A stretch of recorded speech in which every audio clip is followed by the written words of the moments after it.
Hello, and welcome back again to the course on thermodynamics. So in the previous lessons, we have discussed about how the direction of the thermodynamic process affects the disorder of the system. And we found out that it may increase or decrease the disorder of the system. So in this lesson, we will now be trying to discuss about entropy. So this is actually the last thing that we need to discuss before we can fully understand the second law of thermodynamics.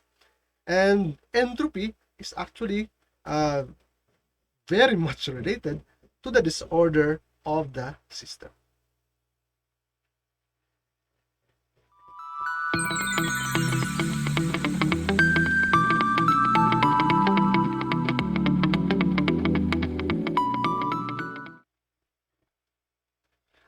So entropy is basically the quantitative measure of the disorder of the system. So if you want to assign a numerical value to how much disordered a system is, how much chaos, how much chaotic is a system is, then you measure the entropy. So in this example, in this picture, when the firecrackers explode, the disorder or the entropy actually increases. So the neatly packaged chemicals within each firecracker are dispersed in all directions because this will actually explode. And the stored chemical energy within each of these firecrackers is converted to random kinetic energies of the resulting fragments. So the standard unit of entropy is joules per Kelvin. So it has a similar unit to latent heat value. So joules per Kelvin. Sorry, the unit is similar to the Boltzmann constant, joules per Kelvin. So it's energy per unit temperature. So actually, you can write the entropy in terms of the Boltzmann constant. We will show that later. So the change in entropy, if you have a reversible isothermal process, isothermal means constant temperature process, is just the heat absorbed during this process over the temperature. So that's the change in entropy of the system. So in most scenarios, what we can actually measure is just the change in entropy, not the entropy of every state actually. So if you have a reversible cyclic process, there will be no change in entropy since the state of the system will just return on its initial state.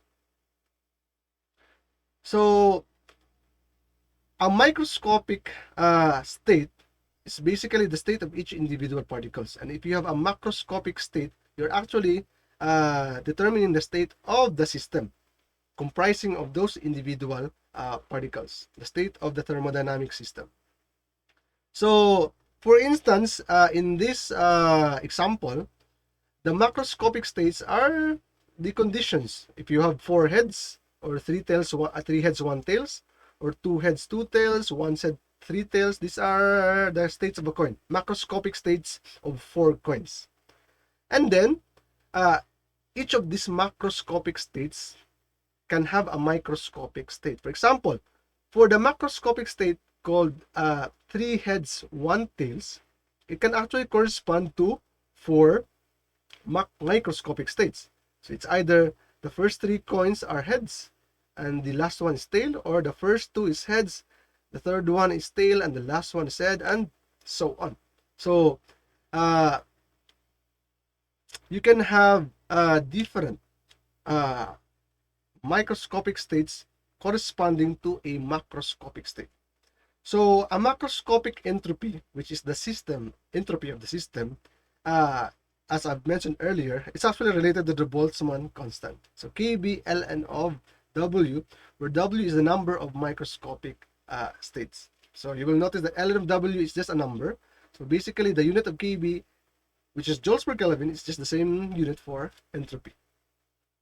So if you are given the microscopic state and you are trying to find the entropy of the system, then you can exactly solve for the entropy or entropy of that system.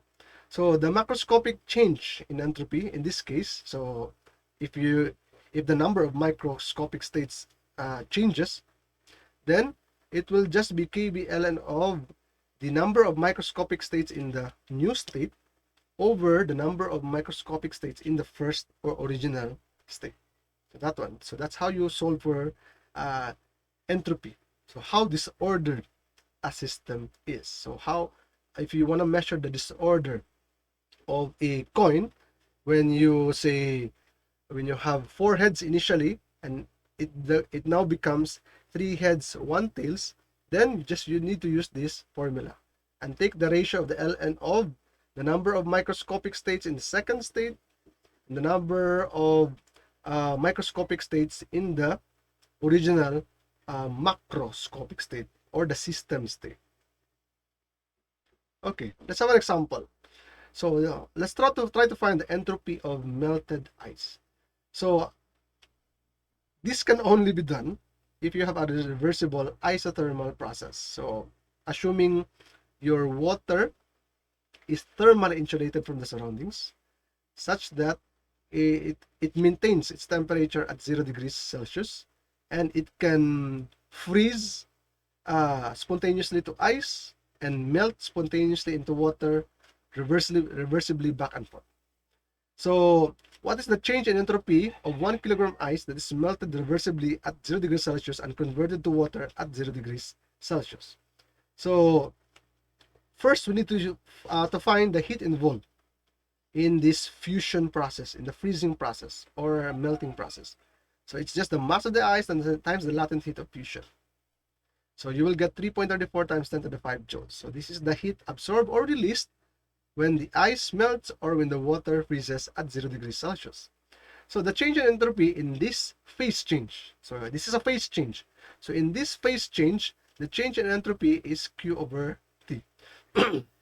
So your Q must be in joules, your heat must be in joules, and your temperature must be in Kelvin so that you will have a unit of joules per Kelvin. So this is the change in entropy. 1222.8 joules per Kelvin when ice melts into water.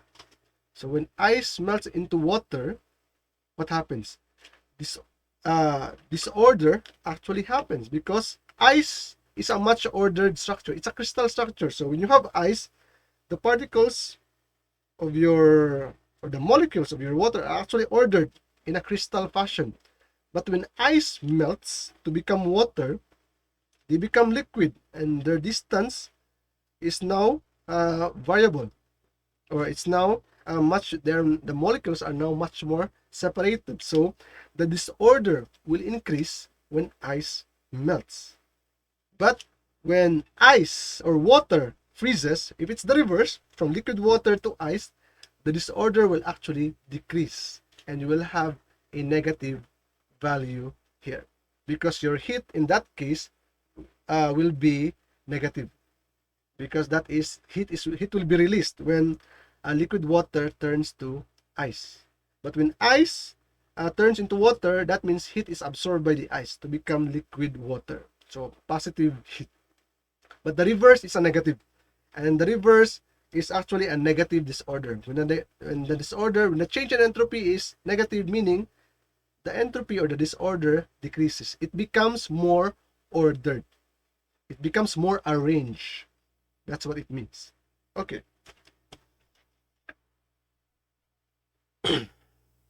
So another example. So this is entropy in expansion of ideal gas. So you have ideal gas. Originally, it has n moles of ideal gas, and originally it is confined to a volume V.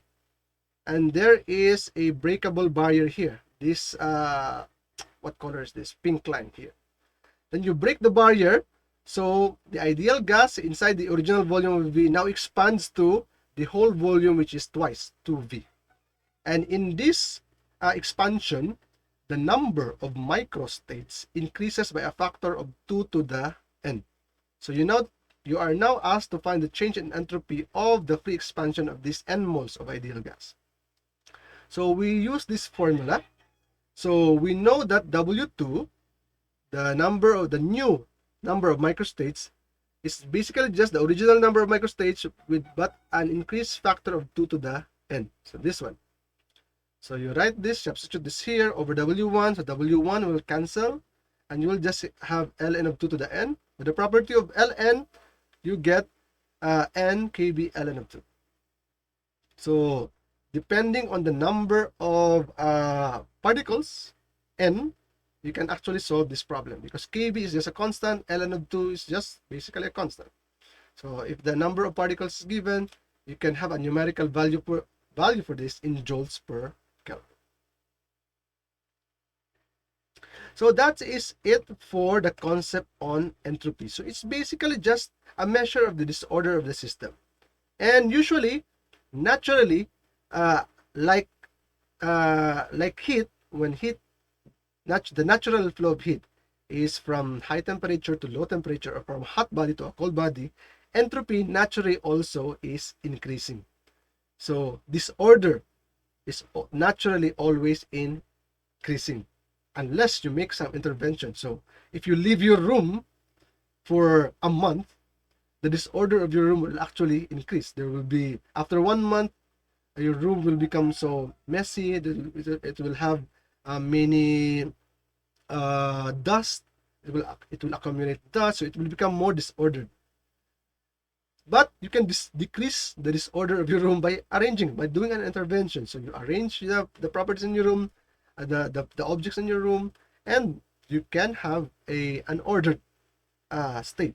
So, but naturally, natural processes are actually have an increasing entropy.